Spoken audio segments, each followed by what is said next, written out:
Good morning, my fellow yogic travelers. I'm mighty glad to be alive today, and I hope that you are too, as we continue to live, laugh, love, learn, linger, and live the life we love. Don't forget to love. As my friends from Mexico continue to cleanse, hydrate, exfoliate, moisturize, tone, and use serum.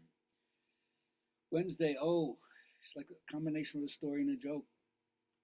I always like to use the Jewish material to remind everybody, make fun of your own ethnicity, your own cultural background, grow a thick skin, and allow the humor that exists in every single culture to come through.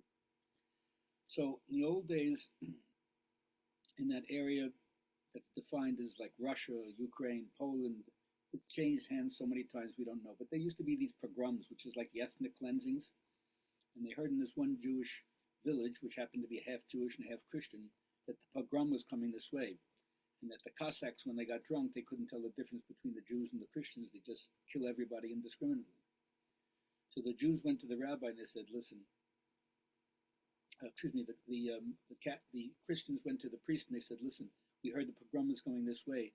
You have to tell the rabbi and the Jews that they have to leave, otherwise they may mix us up and they may kill us as well as the Jews." And the priest said, "Well, the rabbi's not going to leave. They've been here as long as we have." But, I'm the shepherd, you're the flock. If this is what you want me to do, fine. So they stand behind the priest and they start walking toward the middle of the town where there's the division between the Christian side and the Jewish ghetto. And everybody realizes something has happened, so all the Jews stand behind the rabbi and they walk to the middle of the town, and the rabbi and the priest are there, and the rabbi says, "Yeah, can I help you, Father?" He says, "Well, my people say the pogrom is coming this way, and they're afraid that if the killing starts, they won't be able to discriminate the Christians from the Jews, so we think that you should leave."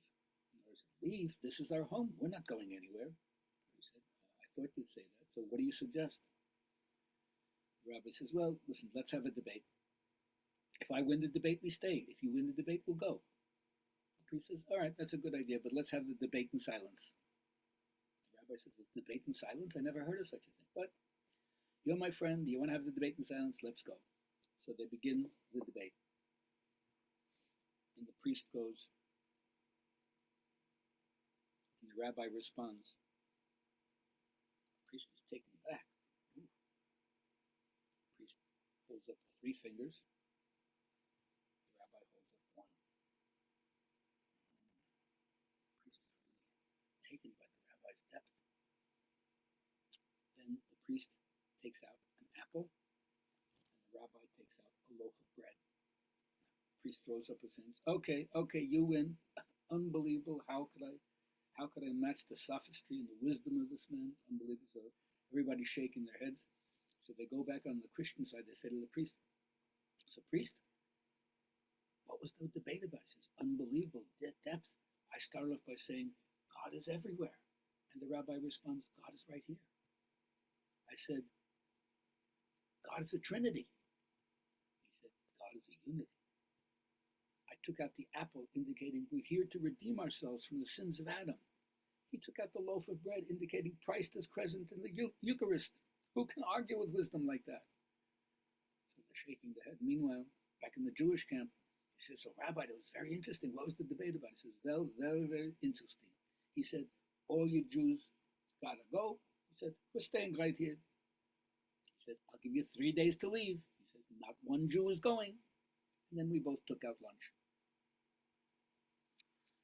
So that's the way it is a lot of times in our world, misunderstanding each other. It happens not only in silence, but with words as well. Anyway, first of all, I'm always reminding everybody the importance of take care of yourself. A cared for body will perform better and last longer than one that you don't take care of. And when you go for something that's important to you, it's called dopaminergics. Being involved in the pursuit of something conscientiously, actively being engaged in something that you really care about. It's not that important to even accomplish it. Just the action of doing it, being all over it, that has its own kind of energy release and brain chemicals that make you feel really, really good. So you'll find out that if you're exquisitely fine-tuned with your attention, there's an immediate reflexive response that makes you feel good. And when that happens, you'll be able to understand. And of course, you got to do this for a while. Even neuroscience tells you that it can take a month or so, even more, for the neural connections to hardwire and fully consolidate yourself in your new habit. But if you continue to think, right, not with self judgment, but recall the light and joyful way that you feel when you choose wisely, and let that feeling continue to motivate you, then you'll get to the next level where you can say, I align with those who are in tune with my spiritual intent. When I feel good, all that I am is flowing through me. So take care of your body. Remember how good you feel, how joyful you feel when you make wise choices. And keep that up. Keep going for a while, and we'll see whether or not your life regenerates. Our next Good Vibrations class is coming up on the 17th of the month. I hope you'll be there to join us. It's called Yoga Escape into Life. Otherwise, sign up to GabrielHalpern.com. Let your friends know about it. Let me know how I'm doing. If you want a free CD, let me know. Have a great day.